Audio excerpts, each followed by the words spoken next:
E é com muita alegria que eu agradeço ao Rui mais uma vez pela oportunidade de estar aqui para conversar com vocês. E hoje a gente vai falar sobre uma passagem que a gente muito ouve falar, de uma negação de Pedro, quando Jesus pergunta para ele: tu me amas, Pedro? E Pedro fala: sim, Senhor, tu sabes que eu te amo. É passado um tempo e Jesus pergunta novamente: Pedro, realmente tu me amas? Poxa, Senhor, tu sabes que eu te amo. E Jesus fala: então vai e apacenta minhas ovelhas. E pela uma terceira vez Jesus pergunta novamente a Pedro: Pedro, tu me amas? E ele responde: então vai e apacenta minhas ovelhas. Por que Jesus pergunta 3 vezes para Pedro? Porque ele havia negado ele 3 vezes. Ele havia dito: antes do galo cantar, tu irás me negar 3 vezes. E realmente ele o faz. Então, após a crucificação, Pedro e os outros abandonam o trabalho que eles foram chamados para realizar. E nesse dia, eles estavam pescando novamente. Pedro fala para os seus irmãos discípulos, os apóstolos, e fala: eu vou pescar. E João Maior, João Menor, Tomé o acompanham e estão pescando.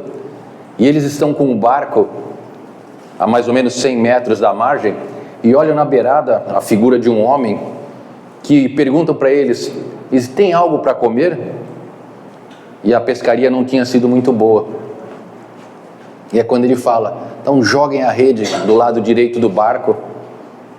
E eles jogam, e aí é aquela passagem onde a rede fica abarrotada de peixes. Eles se encaminham para a margem e aí percebem que é Jesus. E aí eles vão de encontro deles. E por que Jesus pergunta 3 vezes para Pedro: Pedro, tu me amas? Sim, mestre, eu te amo. Então vai e apacenta minhas ovelhas. O que a gente pode interpretar? O que Jesus estava querendo dizer para Pedro, chamando ele de volta para o trabalho? Porque ele estava com a consciência pesada. Porque assim como ele foi avisado, ele negou Jesus 3 vezes. Ele não conseguia olhar nos olhos de Jesus. Então Jesus, ao indagá-lo 3 vezes: Pedro, tu me amas? Então vai e apacenta minhas ovelhas. Estava chamando ele para retornar o trabalho a qual ele foi fundamentado sobre ele. Pedro, a pedra. Simão Pedro. Onde Jesus, no meio do caminho, fala para ele: tu serás a pedra, sobre ti fundarei, o propósito do nosso trabalho. Mas assim como todos nós, quando estamos no caminho, muitas vezes a gente cai. E a força do discípulo, do apóstolo, do homem de bem, tanto citado por Kardec no Evangelho segundo o Espiritismo, é aquele que cai sim, porque todos nós caímos, mas é aquele que reconhece o erro e levanta e continua, e não desiste, porque todos nós, criados somos simples e ignorantes, estamos em evolução, do átomo ao arcanjo. E nesse princípio de evolução, nesse evoluir, reencarnar, viver através dos reinos minerais, vegetal e animal, chegando à condição de homem, para nós chegarmos onde estamos hoje, foram muitas vivências, muitos aprendizados, muitas dores, muitos amores, muitas dificuldades, quantos tombos nós tivemos. Então é como se Jesus perguntasse para cada um de nós: tu me amas? Então vai e apacenta minhas ovelhas. Para Pedro era voltar ao trabalho, era fundar a casa do caminho, era cuidar dos pobres, dos doentes que passavam naquele caminho, estender a mão, dar uma palavra amiga. Foi ele que deu as primeiras palavras na conversão de Saulo para Paulo. Ele fala para Paulo: volta para a tua terra e trabalha mais um pouco, estuda mais um pouco. Foi o primeiro que acolheu Paulo após a sua conversão nas portas de Damasco. Então, quando a gente cai, a gente escuta uma voz da nossa consciência, porque quando Kardec pergunta no Livro dos Espíritos: aonde está escrita a lei de Deus? Alguém pode falar que está escrito no Evangelho, o outro pode falar que está escrito na Bíblia, pode estar escrito na Torá, mas os Espíritos respondem para Kardec: a lei de Deus está escrita na consciência do homem. Então, quando nós que somos criados, os germes das sementes divinas já estão dentro de nós, já estão plantados, e essas sementes divinas vão eclodir quando o nosso solo estiver fértil. O agricultor sabe que quando ele coloca a semente na terra, ele faz o melhor que ele pode. Ele aduba a terra, coloca a quantidade de água necessária, mas ele sabe que o plantio não depende dele. Mas ele tem a fé, ele tem a convicção que se ele fizer o trabalho correto do plantio, do arar a terra, de fazer o que depende dele, aquilo ali vai funcionar, aquela semente vai brotar. E essa é a certeza que Jesus, que Deus tem em cada um de nós, que essa semente que nós trazemos dentro de nós, as virtudes divinas, estão a desabrochar. Então, quando ele fala: vai e apacenta minhas ovelhas, cada um de nós escuta essa mensagem e pode responder de uma forma. A pessoa que trabalha no ensino, que é um professor, a forma de apacentar as ovelhas é fazer ali a educação daqueles jovens que estão na sua mão da melhor maneira possível. O apacentar as minhas ovelhas para uma cozinheira é fazer aquela comida com muito amor, para quem comer aquela comida sentir a energia fluindo através do seu corpo físico. Para um político, o apacenta as minhas ovelhas é ele cumprir com o papel do homem de bem dentro da sociedade, porque ele sabe que ele está ali como político para cuidar pelo interesse de um povo e não pelo seu interesse próprio. Para um médico, fazer uma consulta adequada, pensar nos melhores tratamentos, trabalhar numa cirurgia adequadamente. Então, cada um de nós tem a sua forma de apacentar a ovelha de Jesus. E por que ele usa esse termo, apacenta minhas ovelhas? Se nós olharmos em todas as parábolas, as histórias de Jesus, ele sempre usava situações da época, porque era mais fácil para o entendimento do nível intelectual e moral do povo na época. Então, quando indagado, é justo pagar imposto a Roma? E ele olha para a moeda, numa face a imagem de César. De quem é esta imagem? De César. Então dai a César o que é de César e a Deus o que é de Deus. É errado a gente ter posses, bens materiais? Não, não é errado. Na pergunta 914 do Livro dos Espíritos, Kardec indaga sobre o egoísmo, Ele fala: o egoísmo, essa chaga da alma, que é tão enraizada dentro de cada um de nós humanos, chegará um momento que ela vai ser extirpada da sociedade? E os Espíritos respondem para Kardec: à medida que o homem evolui moralmente, ele vai se desligando das coisas materiais. E aí cabe à sociedade e aos homens da lei mudarem as situações. O que ele está falando? Que conforme um povo, um país, uma pessoa vai se educando, vai se intelectualizando, vai evoluindo moralmente, a gente vai percebendo que o que importa para nós mesmos é o que a gente faz de bem, é a mão que eu estendo, é a quem eu posso auxiliar.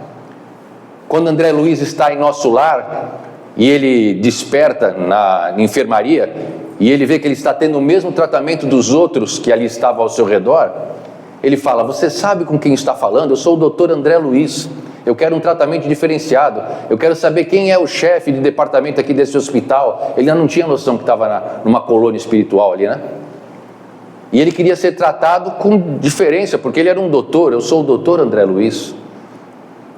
E depois de muito penar, de muito deixar o seu ego exacerbado, ele compreende que no nosso lar, na colônia espiritual, aquele que mais ama, aquele que mais trabalha pelo próximo, é o que tem mais poder.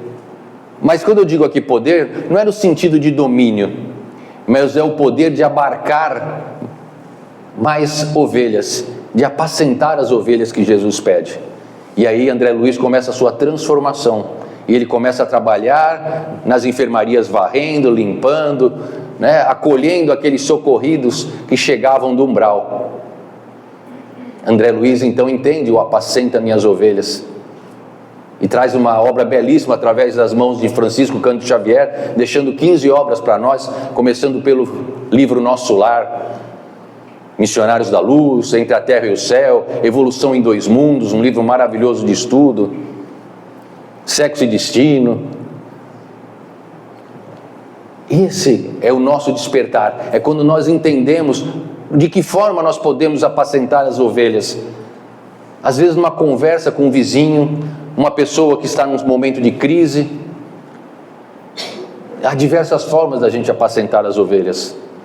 Quando a gente resgata um animal, quando a gente estende a mão por um morador de rua, quando você auxilia com o mínimo que você pode, quando aquela viúva deposita a moeda no gasofilácio e os que estão no entorno começam a rir, a tirar o sarro, porque todos que iam ao gasofilácio derrubavam sacos de moedas e faziam questão de jogar do alto, fazer barulho para o tilintar das moedas chamar a atenção. Tlim, tlim, tlim, tlim, tlim, tlim. Não parava de cair moedas. E aquela pobre viúva vai lá, tira do meio do seu lencinho uma simples moeda e deposita ali. E Jesus fala, ela deu muito mais do que todos vós, porque ela tirou do que para ela era o necessário. Então não é a quantidade, e sim a qualidade a qual nos dedicamos. Eu vi uma pesquisa recentemente sobre produtividade de trabalho, e isso assombra muito nós brasileiros. De 70 países pesquisados, nós estávamos na posição 66, lá no final, em produtividade. O brasileiro, em 8 horas de trabalho, produz menos de 4, 3,7. Suecos, Suíça, trabalham 4 horas e entregam 6,2. Produtividade. Então eles entendem a importância de, quando você está trabalhando, de produzir realmente, e não ficar enrolando. Então a gente tem que repensar isso daí. Vocês sabem que eu gosto sempre de falar da temática de animais, né? Porque é a minha área. Então, eu quero trazer um pouquinho agora o Apacenta Minhas Ovelhas para a área dos animais.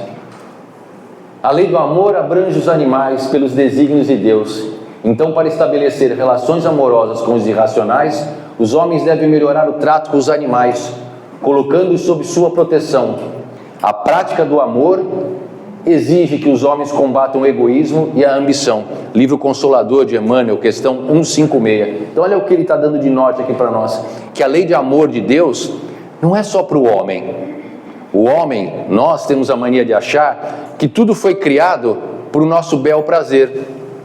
Isso é um pensamento antropocêntrico que nós temos, que o planeta Terra foi criado para nós, que o mar é nosso, que a natureza é nossa, os animais são nossos. Então tudo foi criado para o homem. Mas nós temos que lembrar o seguinte, nós simplesmente estamos na condição de homem, porque a nossa diferença de um homem para um animal é simplesmente tempo de evolução.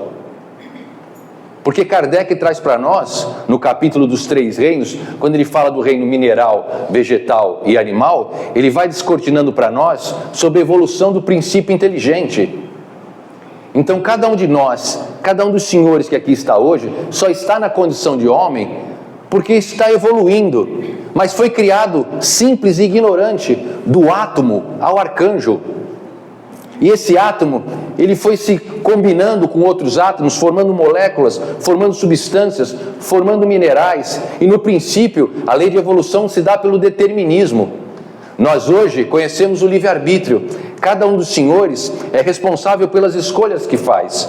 Os senhores hoje podem decidir entre ir e vir. Vocês hoje escolheram por estar aqui essa noite. É o livre-arbítrio atuando na consciência de cada um dos senhores. Mas esse livre-arbítrio lhe dá também o entendimento que cada escolha existe um resultado diferente. No princípio da criação de cada um de nós, nós não gozamos do livre-arbítrio. Uma das perguntas no capítulo dos 3 reinos que Kardec faz para os espíritos: se os animais têm livre-arbítrio, se eles podem escolher a sua próxima encarnação. E os espíritos respondem para Kardec: não, os animais não têm livre-arbítrio, porque eles ainda não estão em condição de decidir, de escolher. Aí alguém pode falar: ah, mas meu cachorro em casa, ele é danado, ele escolhe onde ele vai fazer o xixi, a hora que ele vai comer, o que ele vai bagunçar. Sim, eles estão desenvolvendo escolhas, eles estão ensaiando percepções, estão em desenvolvimento de inteligência, mas não é um pensamento contínuo como o nosso. O nosso pensamento são como os corcéis indomáveis soltos numa pradaria, eles não param mais. O nosso pensamento é como uma água corrente numa torneira, incessante. Até para você meditar, você pensa em algo. Eu não consigo meditar, eu falo, aquelas práticas de yoga, pessoal, eu para meditar eu tenho que sentar e fico pensando num riozinho correndo, mas você está sempre pensando. Os animais não são assim. No livro No Mundo Maior, Calderaro, mentor de André Luiz, explica para ele que os homens têm pensamento contínuo, não param nunca, mas os animais têm pensamentos fragmentados. O que é um pensamento fragmentado? Imagine assim: você tem um cachorro dentro de casa, você está brincando com a bolinha de tênis, joga, ele vai lá buscar, traz para você, você joga, ele corre, não para, está doidinho ali. Toca teu celular, você vai atender, você atende o celular 30 segundos, quando você volta, teu cachorro está dormindo. Aí você fala: vem Rex, vamos brincar. Ele liga de novo e vem. Isso é um pensamento fragmentado, é como um botão de luz que você acende e desliga. Calderaro explica isso de uma forma muito legal no capítulo número 4 do livro No Mundo Maior, quando ele está explicando para André Luiz os 3 níveis da casa mental. Então ele fala que o animal está desenvolvendo esse pensamento. Então aqui ele fala: a lei de amor abrange os animais pelos desígnios de Deus. Então quando ele fala: Pedro, tu me amas? Antônio, tu me amas? Cibele, tu me amas? João, tu me amas? Então vai e apacenta minhas ovelhas. O amor abrange os animais pelos desígnios de Deus. Os animais também são as ovelhas de Deus. A natureza são as ovelhas de Deus. O mar. Eu gosto de correr cedo na praia. Segunda-feira, depois que passa o domingo, você chega às 5 horas da manhã na praia, é um mar de lixo na areia.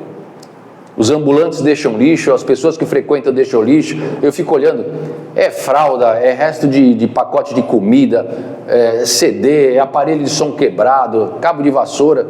As pessoas vão na praia e não cuidam do meio ambiente, esquecendo que, eu estou jogando para fora. Para fora o que se todo mundo mora dentro do planeta? Eu ando muito de moto. Às vezes eu estou passando de moto, o cara joga a cinza do cigarro, ou então cospe para fora da janela. Não tem respeito, as pessoas não têm respeito, cada um só quer olhar o seu. Então a gente tem que aprender a olhar o próximo, porque eu não posso estar bem se o outro não estiver. Essa é uma lei. A prática da lei do amor exige que os homens combatam o egoísmo e a ambição. Então, novamente, pergunta 914 do Livro dos Espíritos: conforme o homem evolui, o egoísmo ele vai sumindo da sua personalidade. Quando Kardec pergunta qual o motivo da encarnação, qual o propósito da encarnação, eles respondem para Kardec: evolução, aprendizado. Então nenhum de nós está aqui a passeio, nenhum de nós aqui está a turismo. Cada um está dentro de uma família, convivendo com pessoas necessárias para a nossa evolução. Se eu tenho um parente difícil, aproveite. O parente difícil é uma oportunidade de aparar arestas que muitas vezes esse parente difícil são convivências conflituosas que eu já trago há várias existências em minhas encarnações. E a gente sabe que aí a espiritualidade aproveita um núcleo familiar para que esses dois espíritos, muitas vezes antagonistas, possam conviver com maior proximidade, para que consigam resolver de uma vez por todas rusgas que vêm trazendo a várias encarnações. Você pode mudar, por favor? A alma do animal, ao receber dos homens uma boa educação, aprimora o intelecto e avança. Imagine um cão que nessa encarnação ele vai trabalhar como cão-guia de um cego. Olha a oportunidade que esse cãozinho tem de aprendizado. Não sei se vocês sabem, mas para um cão ser um cão-guia, ele passa por um treinamento de 3 anos. O filhote começa com 6 meses, diversos filhotes são levados para treinamento, de cada 10 filhotes, somente um é aproveitado para treinamento de cão-guia, porque tem que ter uma personalidade diferenciada, tem que ter um aprendizado mais fácil, uma intelectualidade mais já desenvolvida. Então aquele cãozinho que vai ser treinado para ser cão-guia de uma pessoa com uma limitação visual, ele vai fazer um treinamento de 1 ano para desenvolver determinadas habilidades. A partir daí, no 2º e no 3º ano, ele vai ser treinado junto com a pessoa que tem a deficiência visual, ao qual ele vai conviver para o resto da vida. Então aquele cãozinho, ele vai aprender a identificar se tem um buraco no chão, se tem um degrau, se a pessoa cai, a chamar alguém, a identificar fatores de risco para aquela pessoa, atravessar a rua. Então imagina o salto de evolução que dá um animalzinho quando vai ser um cão-guia. Imagina o salto de evolução que nós damos quando a gente se esforça para estudar, quando você lê bastante, quando você assiste palestras, quando você procura buscar conteúdos edificantes, quando você aproveita teu tempo. Um dos maiores reclamações nas reuniões mediúnicas, né? Para quem não sabe, existem as reuniões mediúnicas de desobsessão, aqui também no Ceará tem. Que dia que é aqui, Rui? Quinta-feira, lá no nosso centro no Luiz Monteiro é sexta-feira. Reunião mediúnica é onde a gente conversa com os espíritos através de um médium. E a maior parte dos espíritos que vêm conversar conosco, quando toma consciência que está desencarnado, é a tristeza do mau aproveitamento do tempo encarnado. É como se ele estivesse cantando aquela música Epitáfio do Titãs, que teria aproveitado melhor o tempo, amado mais, feito mais coisas.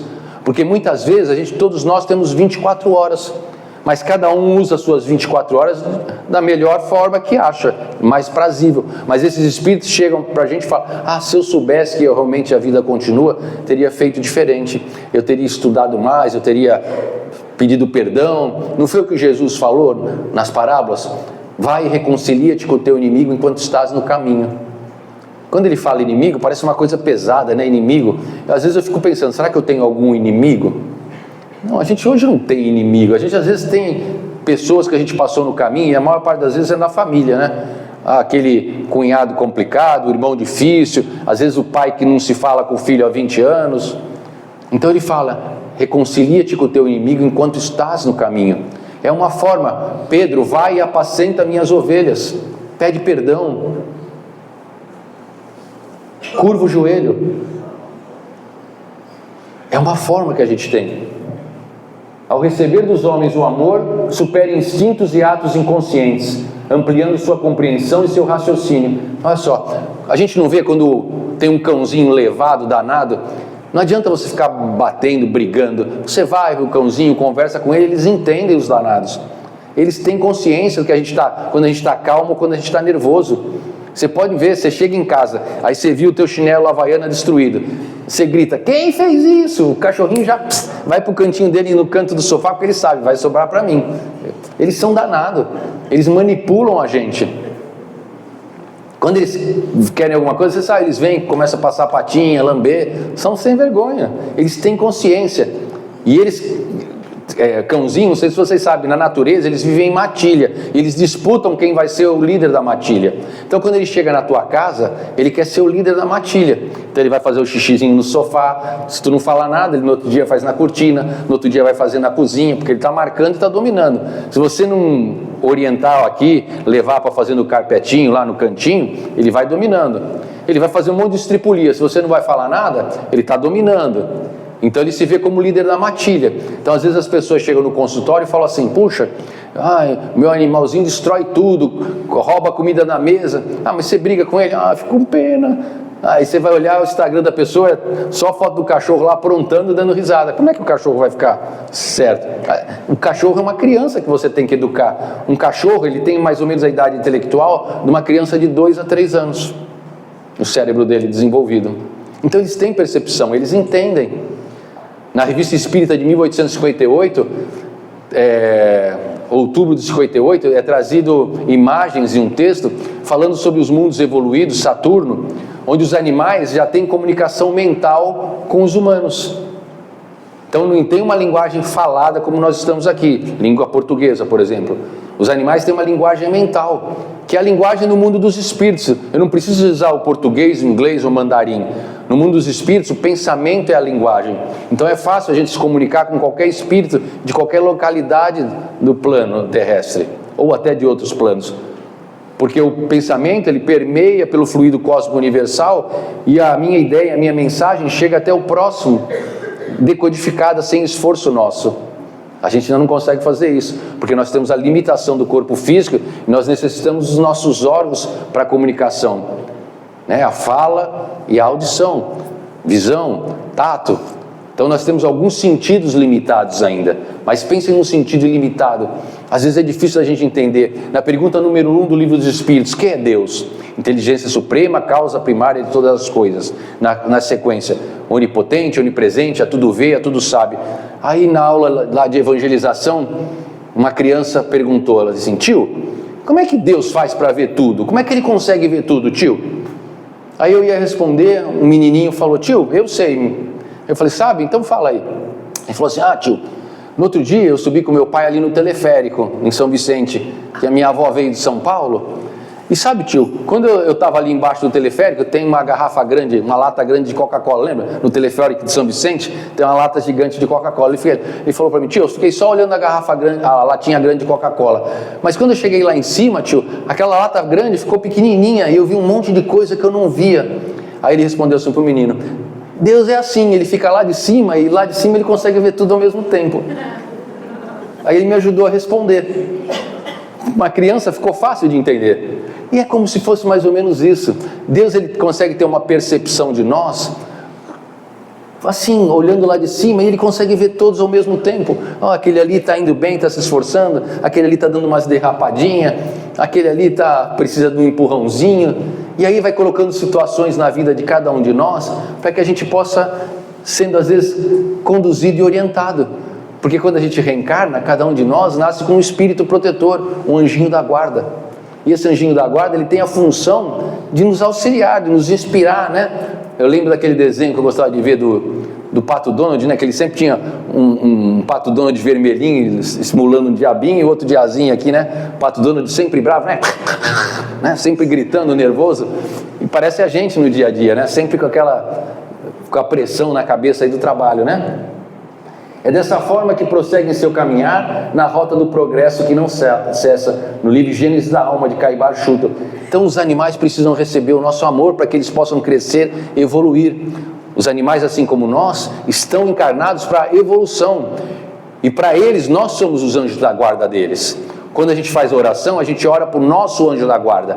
Anjinho, me protege meu filho que está indo para São Paulo, não deixa sofrer nenhum acidente, né, me dá saúde. O animal não sabe orar. Então, para quem é o anjo da guarda dele? Quem é Deus? Deus dos animais somos nós, porque a gente que põe a aguinha dele todo dia, a gente que põe a comidinha, a gente que faz carinho neles. Então ele olha para a gente como Deus. Livro Plenitude, de Joana de Ângeles. Os homens precisam despertar em seu espírito a bondade para com todos os seres. Vai e apacenta minhas ovelhas. A bondade para com todos os seres. A gente tem que parar de só querer o bem para nós e para os meus. A gente tem que entender que o bem só é bom quando é bom para todos. O bem, quando é só bom para mim, é mal. Gravem isso, André Luiz. O bem só é bom quando é bom para todos. O bem, quando é só bom para mim, é mal. E hoje a gente vê muito isso, o bem só para mim. Muitas pessoas de determinadas funções públicas só querendo o bem para si, quando numa função pública a gente tem que pensar num todo. Eu acho aquela música do John Lennon, né? Imagine todas as pessoas, né? Aquela música fabulosa, a letra daquela música. Ele devia estar muito inspirado ali quando criou essa música e aquela melodia.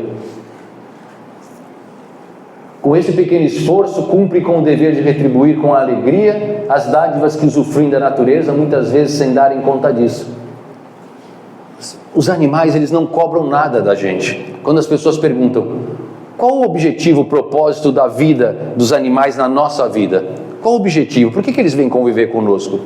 Os animais têm o objetivo de despertar em nós as virtudes divinas adormecidas, aquelas sementes que eu falei no princípio, que quando a gente é criado simples e ignorante, e nós já trazemos as sementes das virtudes divinas dentro de nós, a gente às vezes fica atrofiado, engessado, e não consegue despertar essas virtudes das sementes.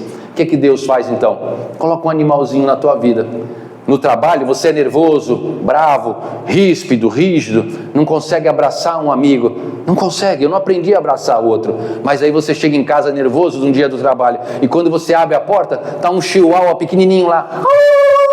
Aí vem, tu se abaixa, pega aquele chihuahua, ele te lambe toda a cara. Aí aquela raiva, aquele sentimento bravo que você estava do dia, se dissipa naquele momento. Em cada lambida, como um beijo, uma transmutação de vícios em virtudes, e as tuas virtudes, as tuas sementes vão eclodindo com cada lambida daquele chihuahua, com cada afago daquele gato, com cada passeio na rua com o teu animal preferido. E os animais ficam parecidos com o dono. Não sei se vocês já viram isso. O cachorro fica a cara do dono fisicamente. Eu vejo muito isso no consultório. Um gato também, o jeito. Às vezes eu vejo um cachorro andando e a pessoa andando, parece que saíram do mesmo lugar. O cachorro anda que nem o dono. É muito incrível. E o principal, as patologias hoje. Os animais, eles estão adoecendo porque os núcleos familiares estão doentes emocionalmente. Então a gente hoje vê muita, por exemplo, dermatite no consultório, que não tem causa. Você faz os exames todos, o hemograma está tudo perfeito, exame urinário, exame de fezes, está tudo perfeito, mas o animal está com uma dermatite danada. Aí você começa a conversar com o tutor, com a tutora, estão passando por situação, conflitos, aquele desarmonia emocional, o animal absorve, manifesta em doenças. Câncer de mama, câncer de próstata, câncer de pulmão. Você fuma muito, seu animal vai desenvolver um câncer. É normal. Ele compartilha o ambiente ali, a fumaça com você todo dia. Então a gente vê hoje os animais com as doenças muito similares a nós humanos. Alzheimer, muitos animais com Alzheimer hoje. Parkinson, animais que têm treme. Então são compartilhamentos de doença porque o lar adoeceu. Então quer que seu animal fique bem? Nós temos que estar bem. Evangelho no lar, oração, orar e vigiar, que Jesus sempre falava. Chegará o tempo em que o homem conhecerá o íntimo de um animal, e nesse dia todo crime contra um animal será um crime contra a humanidade. É necessário que venha o escândalo, mas ai daquele que traga o escândalo. Então a gente tem que ter consciência que cada um de nós tem um papel muito importante a desempenhar dentro da sociedade como homem de bem. Vejam as características do homem de bem que Kardec traz no Evangelho segundo o Espiritismo. É o homem que todo dia reflete sobre o seu comportamento, suas atitudes do dia. É o homem que reflete se fez o melhor que podia naquele dia. É o homem que faz a sua reforma íntima para no dia seguinte ser melhor. É o homem que pensa se o que ele tem ele pode contribuir para a evolução dos outros. O homem de bem é aquele que pensa no todo e não no si. O homem de bem é aquele que quer o bem de todos. Então quando a gente quer o bem de todos, a gente não olha só para o nosso umbigo. A gente olha para a comunidade na qual nós estamos inseridos. Eu olho para o meu condomínio, eu olho para o meu grupo de trabalho, eu olho para a minha cidade. Eu não torço, eu não dou risada quando o outro fracassa, quando o outro, desculpe o termo, não era um termo adequado usar o fracasso, quando o outro não consegue ter sucesso. A gente precisa auxiliar. Eu fico muito triste quando eu vejo uma pessoa que abre um comércio, coloca dinheiro, seu esforço, e daqui a um tempo fecha porque não conseguiu êxito. É muito triste. Aí tem pessoas que dão risada, bem feito. A gente tem que torcer pelo sucesso de todos. Eu preciso torcer e ajudar no limite das minhas forças, pelo bem de todos. Esse é o nosso papel, desenvolver. Então, para finalizar, Pedro, tu me amas? Então vai e apacenta minhas ovelhas. Eu quero que cada um dos senhores hoje saia daqui, vá para casa e na hora que colocar a cabeça no travesseiro, faça essa pergunta para vocês, como se Jesus estivesse na frente de vocês. Imagine a figura de Jesus olhando para cada um dos senhores, falando o nome dos senhores. Rui, tu me amas? Então vai e apacenta minhas ovelhas. E a partir de agora, para a gente refletir, como eu posso apacentar as ovelhas de Jesus? Alimentando um animal, visitando uma casa de idosos para conversar com eles, vindo trabalhar na sopa, sendo voluntário na casa espírita. Como eu posso desenvolver o meu potencial? Como eu posso ser melhor no dia? E aí a gente vai ficar feliz quando a gente puder responder com convicção a Jesus: sim, mestre, eu te amo. Muito obrigado.